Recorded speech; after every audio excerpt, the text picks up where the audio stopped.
right? Now, the reason we need to do this very, very quickly is because the population is growing so rapidly. Of course. Let's just look at the population, right? As I said at the top, the most important statistic is population growth because everything flows from there. In Ireland, our population is growing very, very quickly relative to where we came from and relative to the last 150 years since the famine. In a sense, the Irish state was set up and has been governed by people who were governing and making decisions when the population was falling. Now we've got this totally different situation. The population is rising. It's almost impossible to achieve targets like housing targets if your population is rising, because the goalpost is moving every single day. Yeah. So when we talk about population rising, where is the lion's share of the population rising coming from? It's coming from immigration at the moment, right? So if you look at the statistics, at the moment you have this sense in Ireland, everyone has it, of the economy straining at the leash, right? Whether it's traffic, whether it's house prices, whether it's rent, there's a sense that there is this gap between our standard of living, which is very high, and our quality of life. And what I like to frame it is between corporate Ireland, which measures itself on standard of living, and kind of everyday Ireland, which measures itself on quality of life. So what's your everyday life? Like your everyday average Joe, how they get up, are they in traffic? Can they get the bus? Can they get the train? Can they get a place to rent? Can they live? A lot of people's lives are going very well in terms of jobs and money. That's the kind of corporate metric, GDP and income and all that. But actual fact, your everyday Ireland, is this translating into a better quality of life? Yeah. And lots of people say it's not. And lots of people feel it's not. And lots of people know that it's not. And had you said to us 20 years ago, you would have this GDP per head or income per head, no matter what measure you take, people say, wow, we're going to live in the land of milk and honey. But we don't, right? So why is that?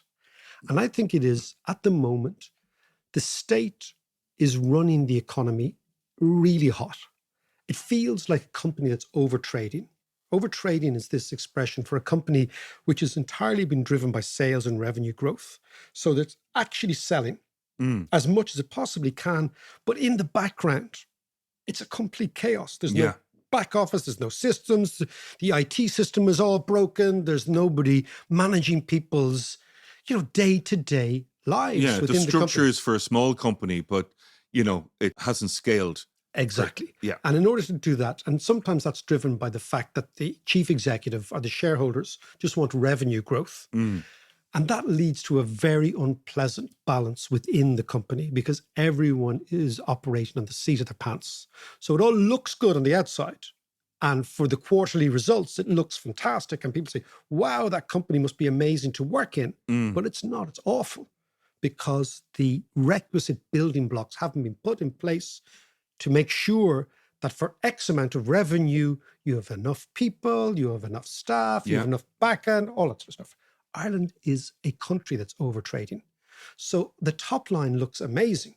The GDP growth and the growth of employment and the growth of income and all that. Tax income and all that stuff, But the actual everyday life is difficult at best and disastrous for lots of people at worst because we're overtrading.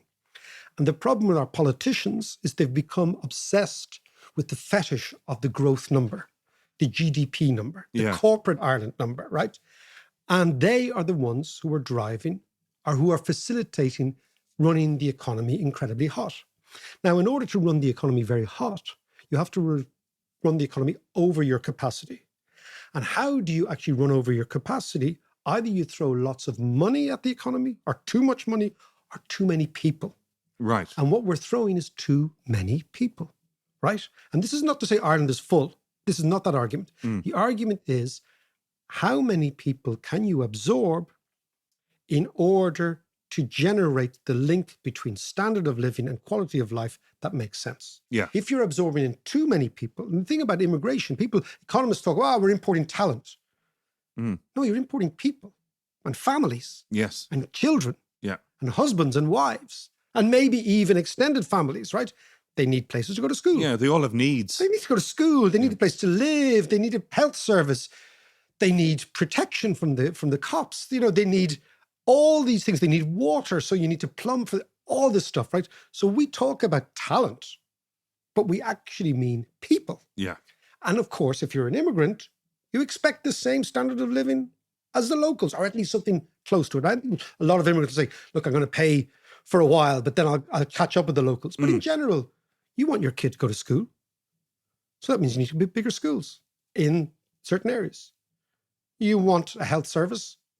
That means more queues at A&E. Yeah. You want a train to get you into work, but there's no train, so you buy a car.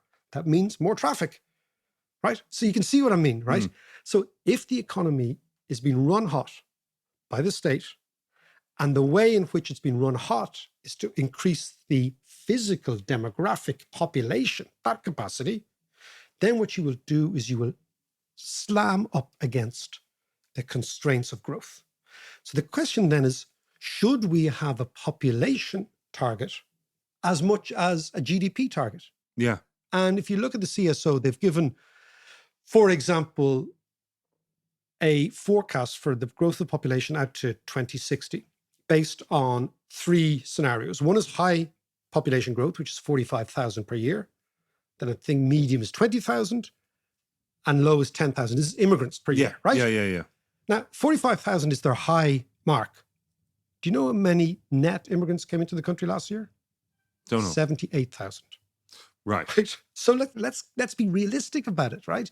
This is not against immigration. This is just basically saying if we've loads of people, what we then need, and this comes back to tying the whole thing together, we need a development policy which is national and actually bulldozes through local opposition to development. Yeah.